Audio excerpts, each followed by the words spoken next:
Muchas gracias, muy buen día. En primer lugar, agradecer la invitación que nos han hecho para acompañarles y varias felicitaciones, muy breve. Diría yo que, en primer lugar, es la primera vez que estoy en un evento donde estoy en una mesa en donde hay 2 varones y 4 damas. Así que eso habla muy bien del foro. También es de agradecerse que se pueda hablar en español en Madrid en un evento internacional, porque se está defendiendo una lógica multicultural y el idioma es una camisa de fuerza muchas veces. Así que agradezco que podamos hablar en español o en nuestra lengua. Me parece muy sugerente el tema de hoy y si ustedes me permiten voy a empezar por lo local para hacer algún comentario al final global. La Ciudad de México, brevemente, somos 9 millones de habitantes, 4,5 millones de habitantes llegan a la ciudad todos los días a trabajar y tuvo gobiernos con una filosofía política de izquierda a partir del año de 1997 hasta 2012. Ahí me tocó gobernar de 2006 al 2012. Y la lógica principal del gobierno, ¿cuál fue? Hacer una batalla cultural.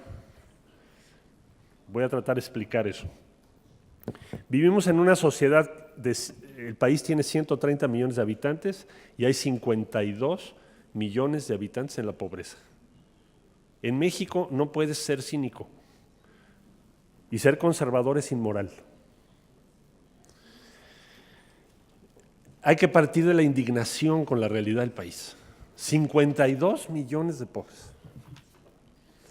Pero además, muchas comunidades perseguidas. La Ciudad de México, decía yo, tenía que emprender una batalla cultural y empezar a demostrar que podemos construir una sociedad diferente en donde libertad y equidad puedan no solo convivir, sino complementarse. Lo primero que nos planteamos fue, bueno, vamos a cambiar las leyes para que la comunidad LGBT pueda tener matrimonio, que es una gran batalla cultural en la Ciudad de México, porque nosotros venimos de una tradición católica. De hecho, debo decir que la primera sentencia de la Inquisición en América se cumplió en la Plaza Mayor de la Ciudad de México. Entonces, una sociedad organizada en torno a exclusión proveniente de una tradición como la que estoy hablando, había que dar una batalla cultural y decía yo, emprendimos esa primera batalla. La comunidad LGBT debe dejar de ser excluida de en nuestra vida cotidiana. Muchos se dijo que a lo mejor no obtendríamos éxito, pero finalmente la mayor parte de la ciudad aprobó esta iniciativa.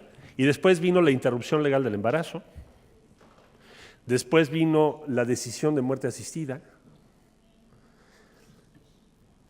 y finalmente todas esas iniciativas fueron provocando un gran cambio cultural en nuestra ciudad, porque la pregunta esencial es, ¿puede o podemos organizar una comunidad de 9 millones de habitantes sobre la base de la desigualdad y la exclusión de diferentes grupos? No, evidentemente que no. No podemos. Y para que la equidad tenga un fundamento, tienes que cambiar la cultura de toda la sociedad, porque venimos de una cultura jerárquica en donde el cinismo prospera muy fácil. ¿Cómo lo puedo decir? Es donde te dicen, nuestro país es un país pobre, con algunos de los más ricos del mundo. Y siempre ha sido así. Empieza a predominar la cultura del cinismo y de que las cosas no pueden ser distintas. Por eso, esencialmente, hubo que emprender una batalla cultural. Y al mismo tiempo, demostrar que podemos construir una sociedad más justa pronto, que sí es factible.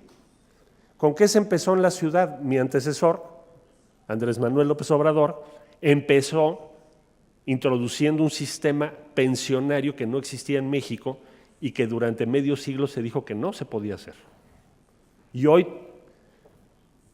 imperfectamente está en todo el país. Sí se pudo hacer.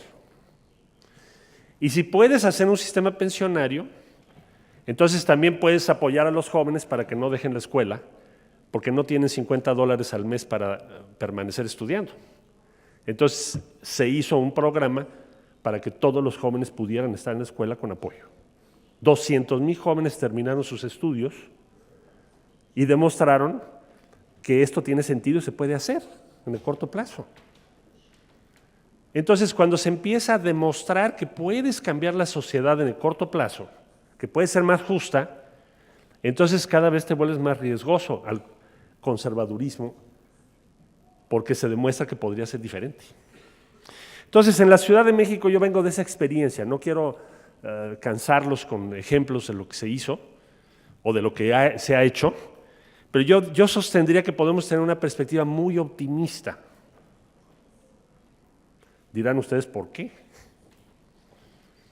Y yo diría que soy optimista o tengo una perspectiva muy optimista, no porque desconozca lo que significa tener a Trump, por ejemplo, en Estados Unidos, que para México es un problema muy serio y para todos, o el crecimiento de las ultraderechas en Europa,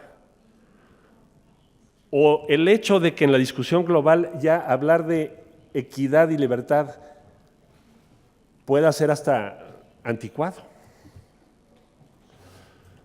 Yo les diría que en el caso de México, con sus 50 y tantos millones de pobres, la única salida que tenemos es construir, ganar la batalla cultural de la que estoy hablando y demostrar que con los recursos que tenemos podemos reducir drásticamente la pobreza en los próximos 20 años.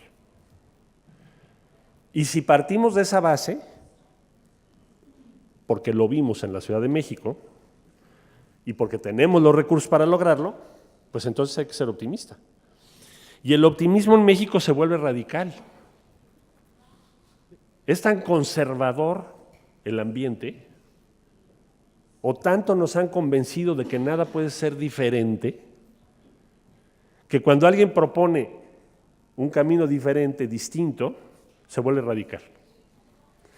Y si les estorbas, te vuelves populista, que ese ya es el peor insulto posible.